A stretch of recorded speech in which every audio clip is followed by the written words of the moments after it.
June 6, 1944. Somewhere in the cold, choppy waters of the English Channel, thousands of Allied soldiers waited aboard crowded landing craft as the coast of Nazi-occupied France slowly emerged through the morning haze. Ahead of them lay Normandy. Behind them lay England, and perhaps the last glimpse of safety they would ever know. Many had spent the previous night trying to sleep in cramped conditions while officers moved among them with final instructions. Some checked their rifles over and over again, not because they doubted their training, but because routine offered comfort. Others unfolded letters from home for one final read. A few whispered prayers beneath their breath. Most simply sat in silence, lost in their own thoughts. By the end of the day, many of them would be dead. As the landing craft pushed toward the French coastline, the smell of diesel fuel mixed with seawater and vomit. The men around you sat shoulder to shoulder beneath steel helmets and heavy packs, each carrying nearly half their own body weight in ammunition, water, medical supplies, entrenching tools, rations, and spare clothing. Nobody spoke much anymore. There wasn't anything left to say. Then came the sounds. At first they were distant, deep explosions rolling across the water, naval bombardments, Allied aircraft, German artillery. But as the shoreline drew closer, those sounds sharpened into something unmistakable. War. Machine guns rattled somewhere ahead. Shells burst against the beaches. Columns of smoke rose above the cliffs of Normandy. Through the narrow opening of the landing craft, you could see other boats pitching violently in the waves. Some never made it. Explosions erupted in the water around them. Men disappeared beneath the surface. The closer you got to shore, the more obvious it became that whatever planners had envisioned on their maps, reality was proving far worse. The ramp had not even dropped yet, and already men were dying. By then, your gear felt impossibly heavy. You shifted uncomfortably, checked your rifle, then checked it again. Someone nearby removed a photograph from his pocket. Another crossed himself. Nobody wanted to admit they were afraid. Then the coxswain shouted over the roar of engines and gunfire. 30 seconds. The machine gun fire intensified. Bullets struck the water around the craft, sending sprays of seawater into the air. Others slammed against the steel ramp at the front of the boat. 10 seconds. The noise became overwhelming. 5, 4, 3. The ramp dropped. Chaos exploded.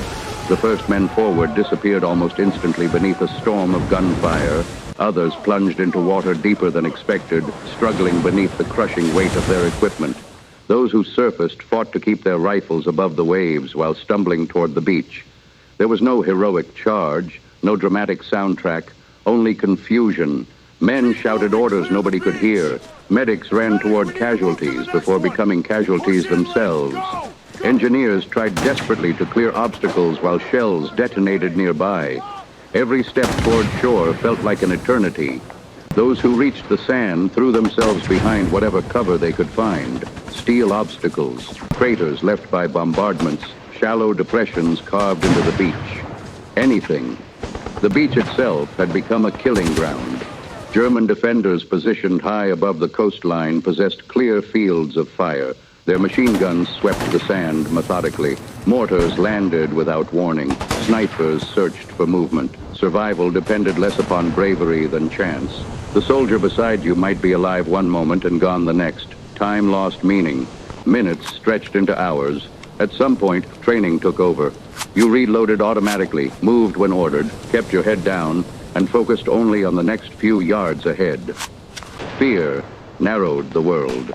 The grand strategy of Operation Overlord no longer mattered. The liberation of Europe no longer mattered. All that mattered was staying alive long enough to make it off that beach. Eventually, small groups of soldiers began organizing themselves. Officers rallied whoever remained. Non-commissioned officers assumed command when leaders fell. Engineers blasted gaps through wire obstacles. Slowly, painfully slowly, the tide began to turn. Men pushed inland. Some crawled. Others sprinted between bursts of machine gun fire. They climbed steep embankments under constant threat from above. Many never reached the top. Those who did found German defensive positions still fighting fiercely. Combat became intimate. Grenades, bayonets, close-range rifle fire. No longer distant figures firing from concrete bunkers. Both sides now faced one another directly. By midday, exhaustion had set in. Adrenaline had carried men through the first terrible hours, but now reality returned. Thirst, fatigue, shock, the realization that friends who had boarded the ships beside you only hours earlier were missing. Some soldiers continued forward almost mechanically, unable to process what they had witnessed. Others broke down entirely, yet somehow they kept moving, because stopping meant death. As afternoon faded toward evening, the beaches behind them transformed. Fresh waves of reinforcements arrived. Supplies poured ashore. Vehicles rolled across the sand. The impossible foothold established during those brutal morning hours began expanding inland. The invasion had succeeded, but victory looked nothing like celebration. Medics worked tirelessly among rows of wounded men awaiting evacuation. Chaplains comforted the dying. Exhausted soldiers slumped against seawalls, cleaning weapons with trembling hands. Many stared silently toward the sea. Others searched desperately for familiar faces. Some never found them. For those who survived D-Day, the battle did not end there. The Normandy campaign would continue for weeks through hedgerow fighting, sniper attacks, artillery barrages, and town after town contested fiercely. The road into Nazi-occupied Europe remained long and deadly. But June 6, 1944, had changed everything. Against overwhelming odds, ordinary men had crossed an ocean, stormed heavily defended beaches, and established the beginning of Western Europe's liberation. Years later, veterans often struggled to describe what D-Day had truly been like. Some refused to speak about it at all.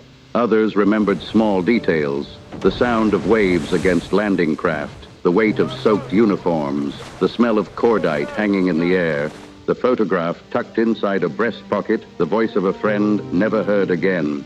History remembers D-Day as one of the greatest military operations ever undertaken. Maps chart its progress. Statistics measure its scale. Historians debate its significance.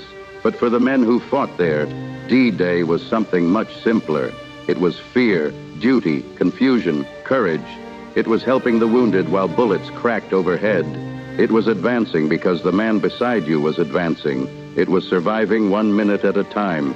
And when the longest day finally came to an end, those who remained carried memories that would last a lifetime. Because while the invasion of Normandy helped shape the course of the 20th century, for the soldiers who stepped onto those beaches, it was never about making history. It was simply about making it home.